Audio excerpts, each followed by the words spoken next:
All right, the new patch tier list. So today we're trying out a different format based on your guys' feedback.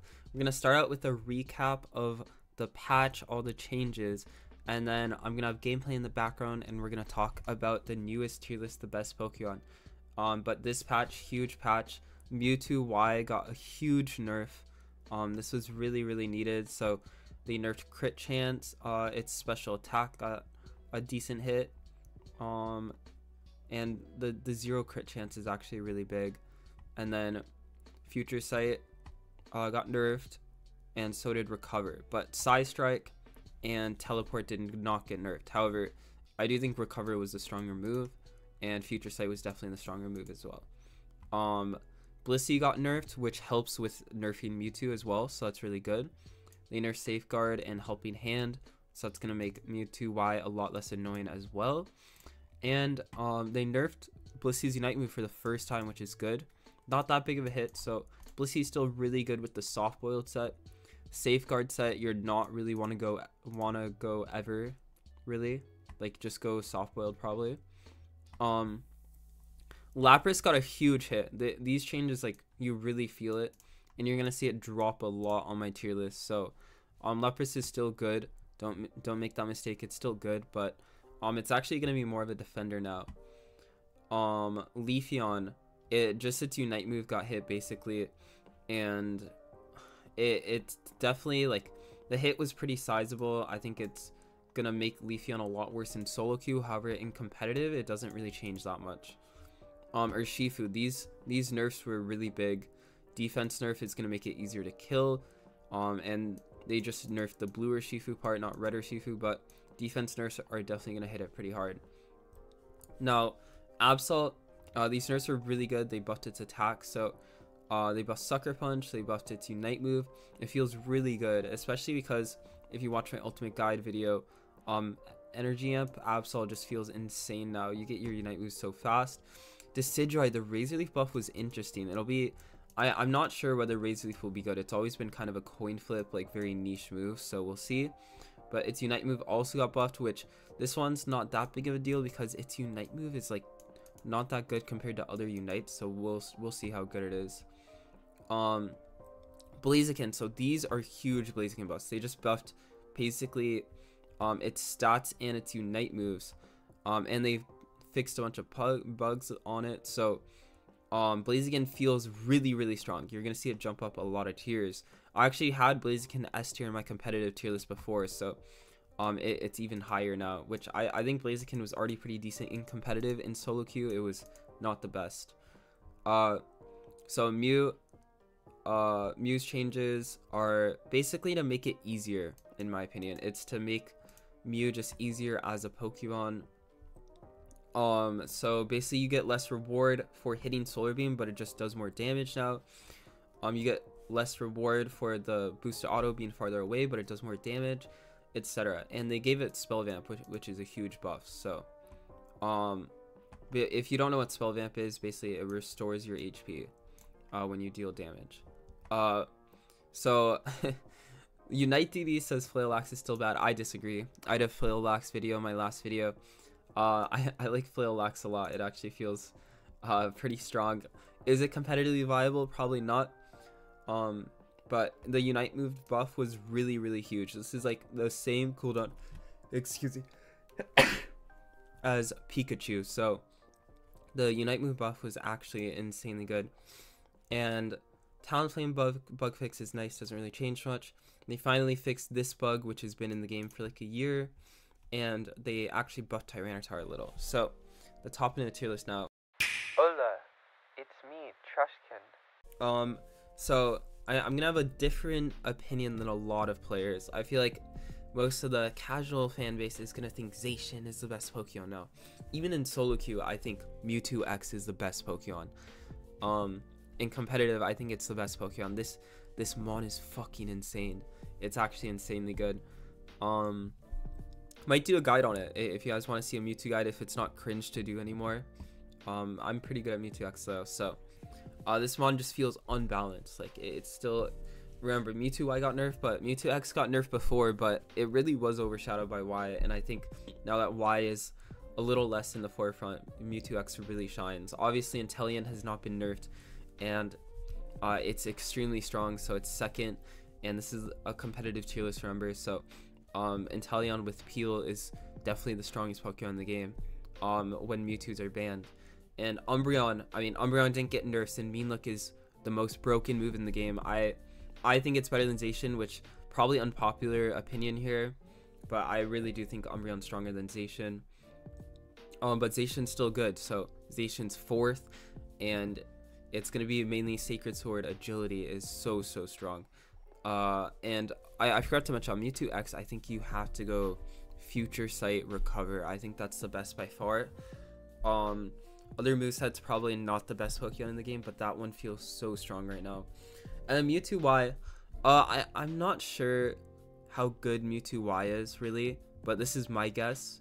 I'm putting it here, but it might be even lower, to be honest, or it might be higher. But that one, I think time will tell. Mewtwo's one of those Pokemon where time will tell how good it is.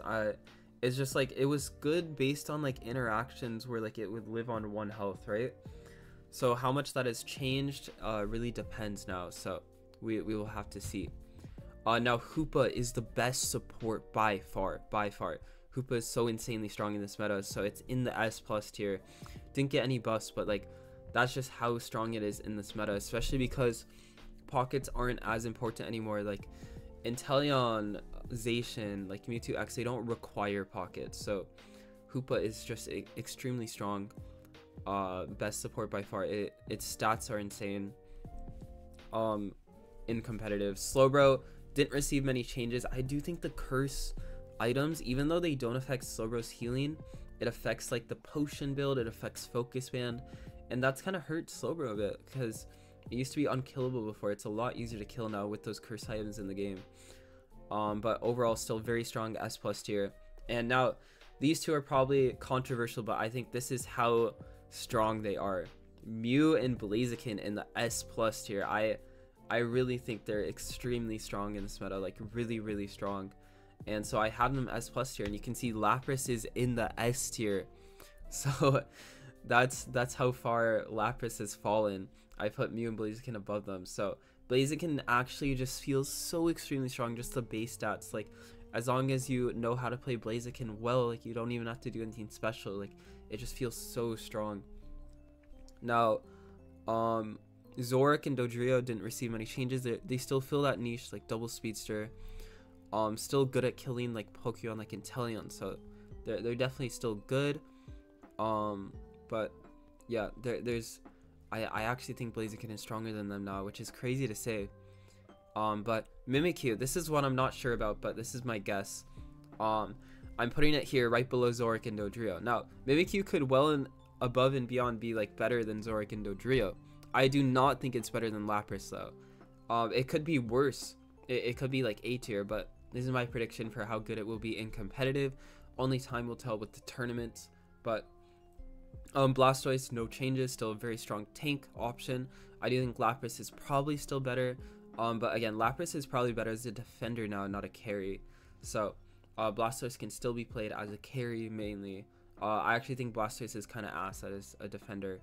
But Blissey, so Blissey got nerfs. I still think it's the second best support, it feels like. Definitely still countered by Umbreon is the issue. So when Umbreon's in play, I think like maybe Clefable, Eldegoss are better options, but because of draft, because Umbreon can be banned and stuff, I still think Blissey is good. Umbreon can be picked as well. So Leafeon got hit pretty hard, and Leafeon could be put like lower than this, but I still think it's decent, like pretty good. So I'm putting it here. We'll see. I mean, I think Leafeon is just Solar Blade does so much damage. It's hard to believe Leafeon would be bad off the nerf. So I still have it in a decent spot in S tier. Now this one might be surprising to you guys. I put Snorlax above Trevenant. Yes, I actually think Snorlax might be stronger than Trina, just because its base kit of like stunning, it's a lot easier to lock down speedsters with Snorlax than Trevenant, because Woodhammer is pretty easy to dodge, but Snorlax, like Heavy Slam, Yawn, these are very hard moves to dodge, even block, right? So I actually think flail is a lot more viable now too, believe it or not. So yeah, this is my big winner of the patch actually. Like Snorlax has gone up like 4 tiers from my previous tier list. So I have high hopes for Snorlax. Hopefully I'm not wrong about that. But Absol also I think was a big winner. It feels extremely strong. So is it better than Pokemon like Blaziken, Zoroark? Probably not, but it's actually a good counter to Zoro and Dodrio. So I don't think it wins against Blaziken though. Blaziken like hard farms it. So I think it's good against like Mewtwo Y and Teleon. Probably gets farmed by Mewtwo X though. So it's at the bottom of S tier. Now A tier. So Tree didn't get any changes, still really strong. And normally like these Pokemon would have been S tier in my past tier list. So make no mistake, they're still really good. Most of the Pokemon in the A tier would have been S tier still. But they've added so many new Pokemon now. I actually had to add a tier. So normally I didn't have a D tier in my tier list, but I've now added a D tier. So that's how many Pokemon are added now. I kind of needed to add a tier to the tier list. But yeah, so Tree's still strong. Like, make no mistake, A tier Pokemon are still very strong. I think Pikachu, it actually feels really strong, and it didn't get much of a chance to shine because just Inteleon and Mew are so good as attackers that Pikachu doesn't really get a chance to shine as an attacker. But I do think it's a really good third option if those are picked or banned. Now, Comfey is still extremely strong with a pocket. Now, I don't think there's many good Comfey pockets now. Like, Mewtwo X is really good, but that's about it. I actually don't like Zacian with a Comfey pocket that much. So, Zoroark Comfey is still good, but has kind of fallen off. So, Comfey's kind of in a weird spot where I still think it's really good in niche drafts, but you don't want to pick it in every draft. So it's all the way in A tier because of that. But the drafts you do get it where it's really strong, I do think Comfey is very strong. Now, Delphox is interesting because I think Delphox weak early game, but weak early game does not matter that much. There's not actually many Pokemon that can snowball the early like really extremely hard. So Delphox has an easier time getting into the game, and when Delphox gets in the game, I think it's actually very strong. Definitely a very skill based mod where you have to hit your shots, but if you do, I think Delphox is actually really strong, and I have it above Venusaur, and that's just because this is more of a healing reduction meta, and Delphox is the king of that. So there's not many good healing, like, I mean, like, healing is still good, but like it's on like on the brink of disaster because of the curse items. So like Delphox really puts it over the edge, and it feels like it does so much damage because it's just reducing that healing even more and more. So Delphox actually in a really good spot in this meta without any changes. Now Venusaur, I think Petal Dance is just absolutely in an abysmal state right now, which is why it's so low. Like, you really can't beat anything with Petal Dance, so you have to go Solar Beam, and Solar Beam definitely has its issues against certain Pokemon, right? Hard countered by Mewtwo X, by Absol, Dodrio, Zoroark. I actually do think it destroys Lapras now with the Lapras nerfs. Lapras does not do enough damage. So Clefable, again, no changes, still really strong healing support, so it's pretty high up here. I thought the curse items would actually affect Clefable a lot more, so I think in my last patch video I put Clefable a lot lower, but I actually think Clefable, it actually feels really strong just because of Umbreon's strong presence where it steals shields, and Clefable relies more on healing than shields, so it's really good pick into Umbreon. Now A9 is a pick where like there's just better attackers now, so I might even have A9 too high up. I just feel like there's better options than A9. It gets outranged by the current meta, so it doesn't really counter anything in the current meta too, so A9's kind of weird. It still feels strong, but like there's better attacker picks. Goodra has always been underrated, so I have it in the A tier. It does so much damage, it's so good. It's at the point where Goodra might be a better tank carry than Lapras, but again, I think Blastoise and Lapras provide more utility than Goodra, so as a carry tank option though, like Goodra is probably the best carry tank now. Now Blue Urshifu, I think actually got nerfed really hard, so I have it at the bottom of A tier. Make no mistake, it's still pretty good early game, but it feels like it falls off so hard late game now, and you can't really kill anything. So Blue Urshifu might not be good. I actually think it might be troll to pick it now.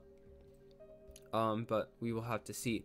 Now, Decidueye, Garchomp, Gardevoir. So Decidueye got a huge buff, so I actually have it at the top of B tier here.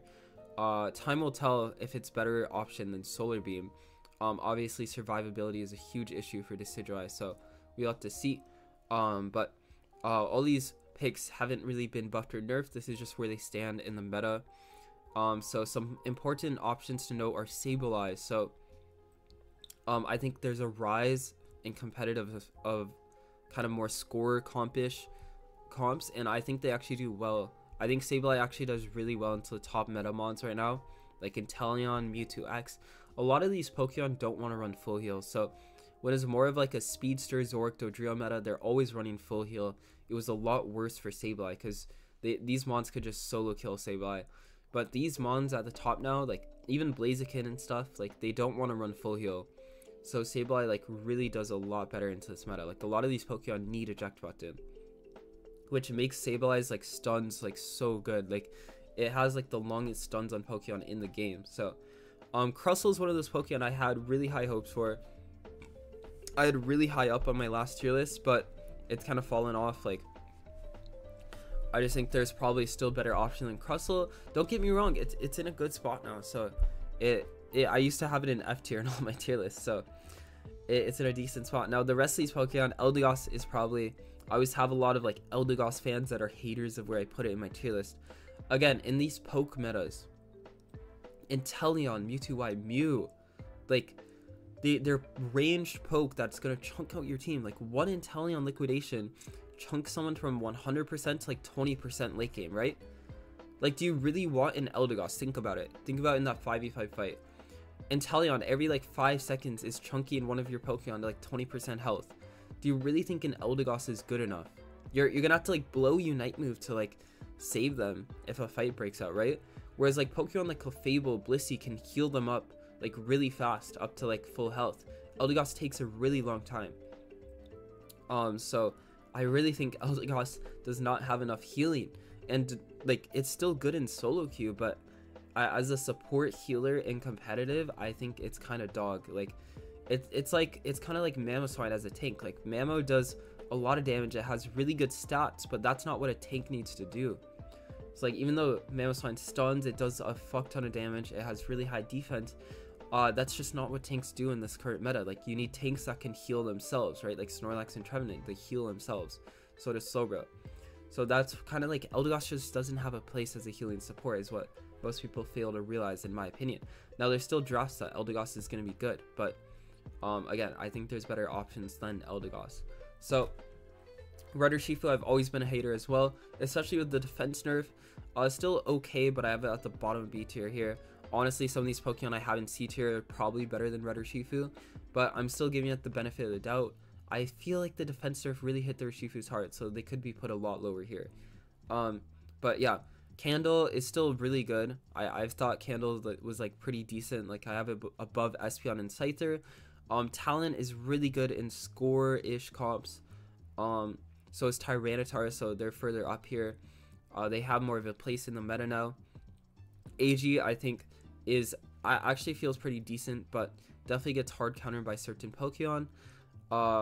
Gengar, I actually have in C tier. So Gengar feels just like, it's gotten to the point where it feels so strong in solo queue that I actually think like someone who's really good at Gengar, like this doesn't exist right now, but like a Shadow Ball Dream Eater Gengar who's really good at it could actually make it like work okay-ish in competitive. So I have it in C tier because of that. And Dragonite Outrage, very good. Serena, very good. But they're more really good in solo queue. They can get kited really easily in competitive, but they're C tier, so they're not as bad as these D and F tier Pokemon. So, but Champ, same old story. You need to hit its Unite move for it to be good. I just think it's not rewarding enough for how much skill it takes. Azu, Wiggly, Machamp, or Mamoswine, these Pokemon have like really good base stats, but more really good in solo queue. Like you can make them work in solo queue, but in competitive they really don't have a place. Like, do you really want an Azumarill over a Mewtwo X top, right? Like there's going to be very rare where you pick drafts with the Azumarill just because there's better options. Now Cram and Greninja, And Sylveon's just kind of like slowly fallen off, and I just feel like it does not do enough damage anymore, and it's just really fallen off. So I actually have it below Greninja here because Greninja's more of a carry. So Sylveon was always more of a nuisance, but now it doesn't even do that. So I actually think it's fallen off to the point it's below Greninja. And Cinderace is the same, where it's supposed to be a carry and kind of a nuisance, but again, Mewtwo Y is just better than it. So, and there's things that out DPS it. So Scizor, I know there's some Scizor fans that are gonna hate me putting it in F tier. I think Scissor's base stats are great. The biggest problem with Scizor is you can dodge its bullet punch, and when you dodge its bullet punch, it loses its stacks and it becomes useless. So it does okay damage when its bullet punch is stacked, but it's really easy to dodge that. It just doesn't have enough defense and health, surprisingly. It's weird because its whole kit relies on its hitting its moves, and it's really easy to kite with dash mons, right? And then like range mods can stay out of range of it. It doesn't have enough movement to get to them. So some Scissors try to make up for it by going double hit, but then you don't have enough bulk, because Sword Stance really does give you like a lot of bulk because you take less damage while you're doing Sword Stance. So it's weird. Mime and Greedent are Pokemon I think like could do okay in competitive. They're just not good enough. And Glaceon is a Pokemon that has fallen off a cliff in my opinion. She is so bad, just doesn't do enough damage now. Make no mistake, Icy Wind is still okay. And you could definitely like still one-shot some like squishier mons, but like I just feel like the current meta is not favorable for Glaceon at all. So I have her in F tier. A really good Icy Wind Glaceon could probably make it B tier. But I think Icy Wind is really hard to play and no one's like fully mastered it. So that is the issue with Glaceon. Now Dragapult also, I think Mewtwo Y just makes this Pokemon irrelevant right now. Duraludon always going to be good in solo queue because you can flip, but in competitive, like it has like probably one of the least pick rates in competitive. Like it is not very good. Zera and Charizard is going to be surprising, but I think Charizard is the worst Pokemon in the game. I'm telling you guys, like it's impossible to make this thing work. It actually, like outside of its ult, it doesn't feel that bad, but then it just has like the worst Unite move in the game right now in my opinion. So definitely interesting that Charizard is the worst Pokemon in the game for me, but that's really how it is. I hope you guys enjoyed the tier list. No solo queue tier list today, just because I'm sick. So definitely in the future I'll probably include more solo queue tier lists, and let me show you guys the F tier at the end of the video. But hope you guys enjoyed this new format. If you did, definitely like and subscribe. Comment down below, let me know if you missed the solo queue tier list, if you really want to see it, and I'll catch you guys in the next video.